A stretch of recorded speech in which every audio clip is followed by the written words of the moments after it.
Hi guys, we Bob here, and the lighting here doesn't look great, but we're going to go with it.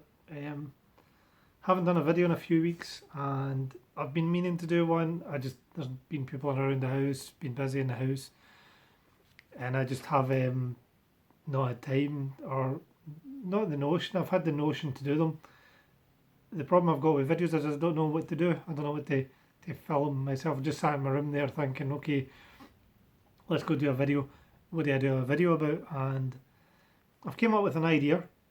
I've not got any notice. I've got some games that we've been playing recently on the arcade machines. And the idea behind this was firstly just to apologise for the lack of videos. And I didn't want to do a gameplay video. I really want to do a Kev Down the Rabbit Hole type video where I kind of start and I review a product or I look at something and see it from different angles. And the way he does his videos is really good, but it must take a lot of work. And with everything going on, I wait too late to have the idea, and then I think no, because then I need to shoot that, and I need to shoot that. What I should really do is shoot the footage and then bring it into a video. I've done that a few times, and then the footage just lies and gathers dust. So we're just going to wing this video, and it's just to do with my reintroduction to gaming, or me as a gamer. When I started YouTube, I was watching Alan Mainmeister, I was watching Lawn Boy Sports, you've heard this before, and I did a video way back on Am I a Real Gamer, because I'm watching these guys and they're talking about these gaming systems like Vectrex, and you might hear some notifications in the background, Vectrexes and things, gaming systems I had never heard of, and I just was like, what is this world? I mean, I thought I was a gamer.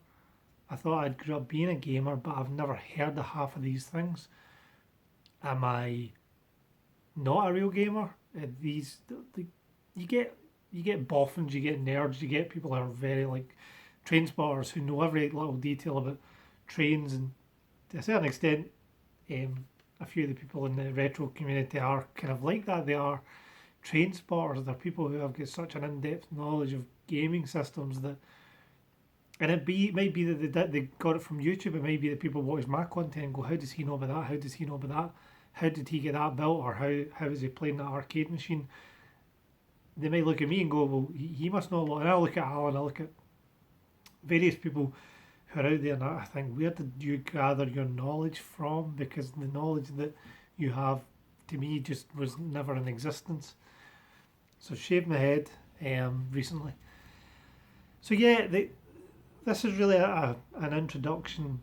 Me just talking about my reintroduction to gaming or gaming systems, and it's talking about the Mainmeister Highscore challenge, which currently I'm third place on the table, which I'm actually quite pleased about, because having never played most of these games ever in my life, being able to get to the depths of them has been a challenge. It's been exciting. It's been a bit of a drive for me.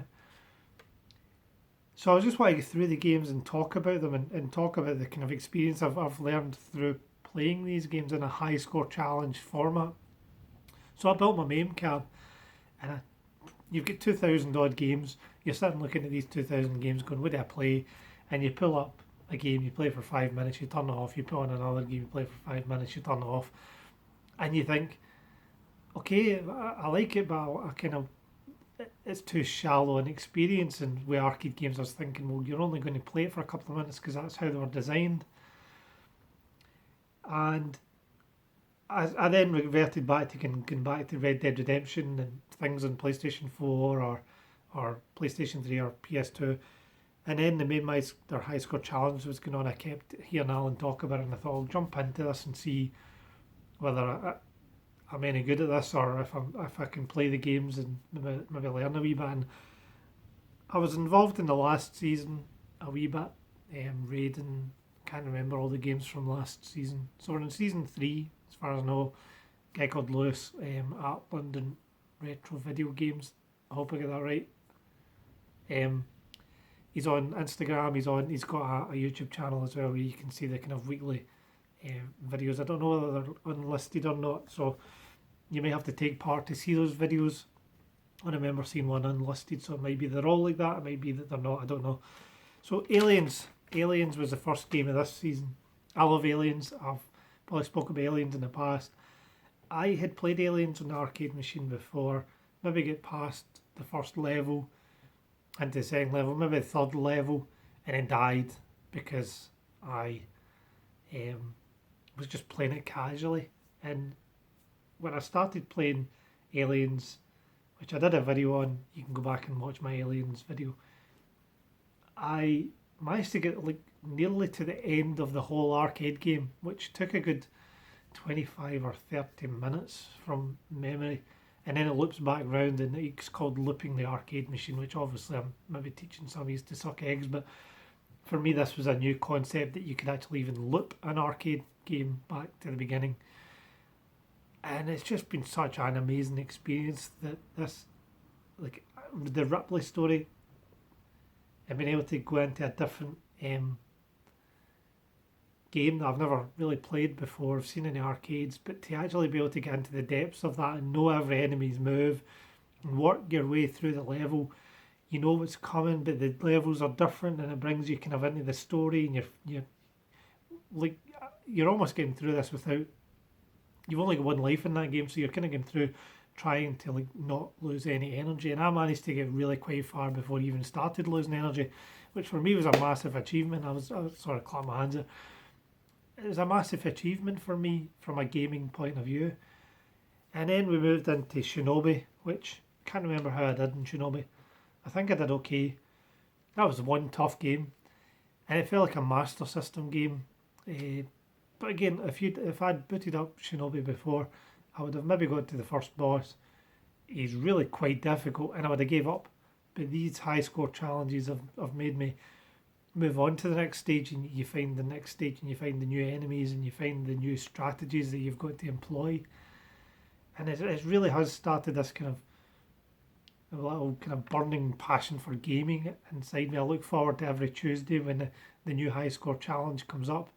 To see what the game is going to be. This week I was disappointed this week to begin with, but again, the more you play these games, you see the depth of the game that you would never have seen before. I went to play Glasgow last year. Not last year. Maybe did I go last year? Yeah, I went last year. I went probably the year before that. And I looked at these arcade machines. I didn't really have any nostalgia for any of them, so I would begin up, and I remember playing Carnival, which is the most recent game. And I just didn't. I was like, okay, this is pretty mundane. There's, okay, one shot and away, and the same with Defender, the same with, I'm trying to think of any other games that I've played there. I'm sure Bomb Jack, I played that there as well. But the depths of these games that actually the programmers had to go into because they knew somebody would spend enough money to actually start carrying on. I know with some of them you could do continues of, you'd feed the thing money and you would use continues, but I don't think you'd push yourself to actually fully understand the game mechanics or memorise these levels. So the next game, Shinobi was great, not my favourite of them all, but again it was nice. It was a real hard challenge and you had to really stick at it. It was frustrating, but a good game overall. Asteroids Deluxe, a classic game. I probably really struggled with Asteroids Deluxe again because there is some strategies, but you've got to be quite quick. I then started putting together some other ability for me to use like gamepads because the controls I've got in my main cab are quite cheap, and because they're quite cheap, the travel of distance and the sponginess of the joystick actually caused me problems. There's a marked difference between playing that and playing on like a joypad, and there's no rules around the high score. You don't have to have on a cab to play these games, which is handy because again you're really battering the fire button to in some of these shmups is actually really quite sore in the arm, especially if you're trying a high score and you're like 20 minutes in and you die. You're like, okay, I've got to spend another 20 minutes to get back to where I was before. So Asteroids Deluxe was this season. Choplifter again. I like games that kind of fall into. I was born in 79, 1979. So by the time I was really, the memories started kicking in for me. I've got memories of the Spectrum. I've got quite a lot of good memories of the Spectrum, but my gaming days really started with the Mega Drive. I had the Master System for one day, the Mega Drive the next day, just due to luck, and playing Sonic the Hedgehog and Altered Beast. So when I've got games like Aliens, which really kind of mimics that, and then Choplifter, which again was very similar. Choplifter, again, a hard game, strategies, watching people on YouTube playing these games to try and figure out how you actually meant to play them to get a high score. So Choplifter had the kind of modernish, it's not even modern, it's 30 years old, like Mega Drive type graphics, which I could relate to, and I really enjoyed it. So it reminded me of Cyclone on the Spectrum, where you to rescue people. And again, I've probably played Choplifter back many years ago, but I don't really have many memories of it. Then was Dig Dug. I didn't really go on with Dig Dug as much, partly because it's a four-way controller. So again, like I was talking about at the beginning, these playing these games has opened up my world. It's kind of reignited a passion, because I was really kind of, I've realised from starting YouTube, from doing gaming channel, that my view of games is quite narrow. I've come up through the blockbusters, the Grand Theft Autos, to the Aliens, to the Desert Strike, to the Soviet Strike, and very much a narrow path through the gaming world, partly because of money. I didn't have the money to get these games, and arcades weren't a big thing, so I never really seen very many arcades back when I was younger. So the next game here is Section Z. I think I've got here Section Z, which I'd never heard of. It's a game that it's a side-scrolling shmup, and you could see it was kind of broken. That was a weird one, because I actually quite enjoyed Section Z. The bosses at the end of the levels, normally you're fighting all these little baddies. They're all very one shot, you die, one shot, you die. I was just playing Dodon Pachi for a shot. I don't know how to fix that. My arcade seems to be stuck on very hard, which means I last about 2 seconds and then I'm dead. But Section Z, you got to the boss and he was dead. Sometimes if you got like a lucky shot, it was one shot and they're dead. And then another time I shot them and I didn't even realise I shot them and they died. It was a very kind of broken, felt like a broken game. Felt like a home system game. I hear my dog barking in the background there. So yeah, Volfive was last week. Joust. We'll get to Joust in a minute. Volfive was a different type of game. It's one of these games where you've got to get 80% of the board covered. I think it's a sequel to Quicks, which again, I've never heard of these games. And I've realised I'm a newbie. And in some ways that's an advantage, because if you've grown up playing these games, it's not new, it's not exciting. For me, this has been exciting. It's been really exciting to find games I've never even heard of. And that might be at the beginning of some people's journeys that they had 10 years ago. They might have came across MAME and these games. And yes, I've been MAME for a few years now, but never really ploughed into it in this type of detail. And you go from those 2,000 odd games, you go from those 2,000-3,000 games on MAME for arcade. I mean, you've then got tens of thousands of games on other systems, but we've played 1, 2, 3, 4, 5, 6, 7, 8, 9 as far as I can see at the moment. And you've selected 9 really great games, because people who know the scene, they know the games, they know what's good and they know what's not so good. There's a lot of rubbish on these MAME cabs as well that we wouldn't play in the Western world.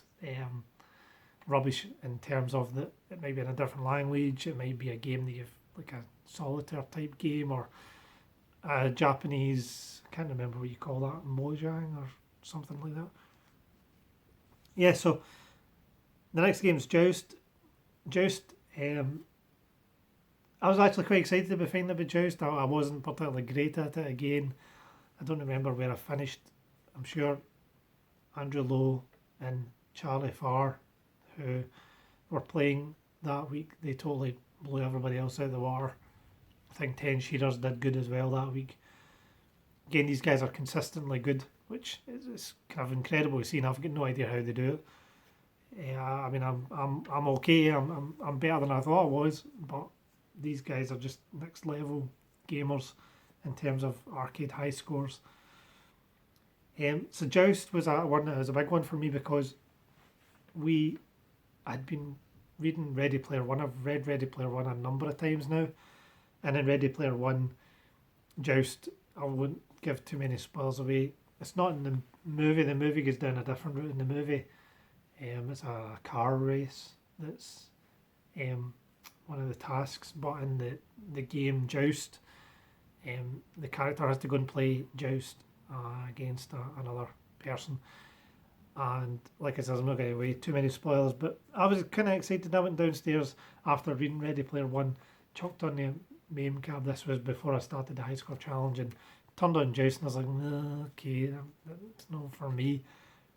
But like I say, is when you have to, no, you don't have to, but when you've got a challenge to get a high score, you really go into strategies for these games, and you can be playing them for 20, 30, 40 minutes in some cases, and in the case of Charlie for 7 hours or 8 hours or longer.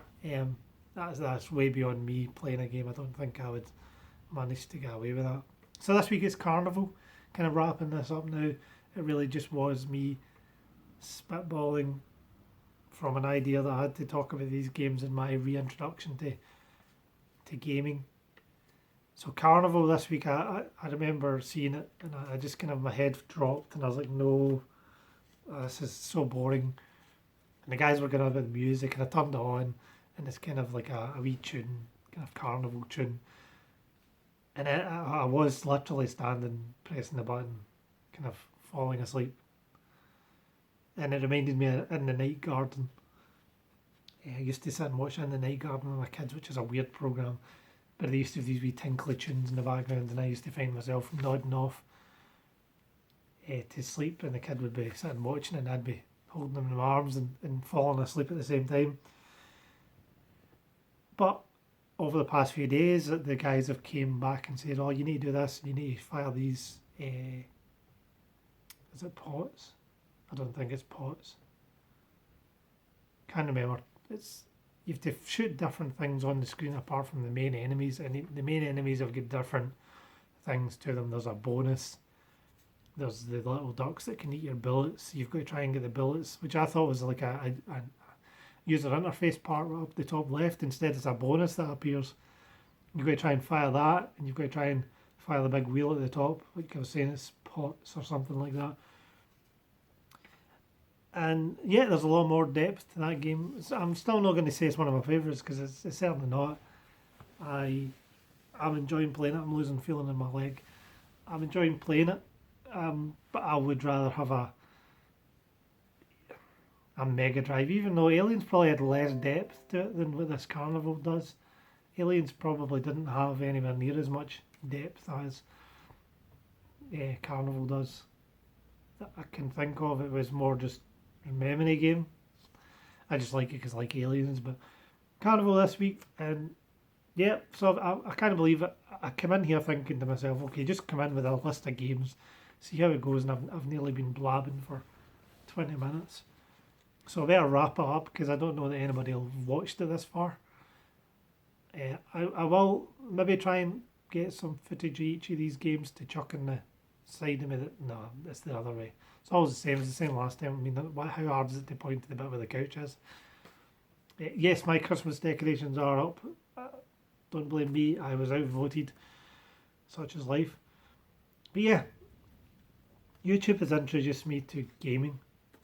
Becoming a YouTuber has introduced me to being a gamer, and this high score challenge has taught me that there's depth to these arcade games that you just simply, unless you had a lot of money, you would never have the money to actually spend the time back in the day, unless you were watching other people play and then you jumped on. I certainly didn't have the money to go in and play these arcade games very often, and if you did, it was a couple of minutes.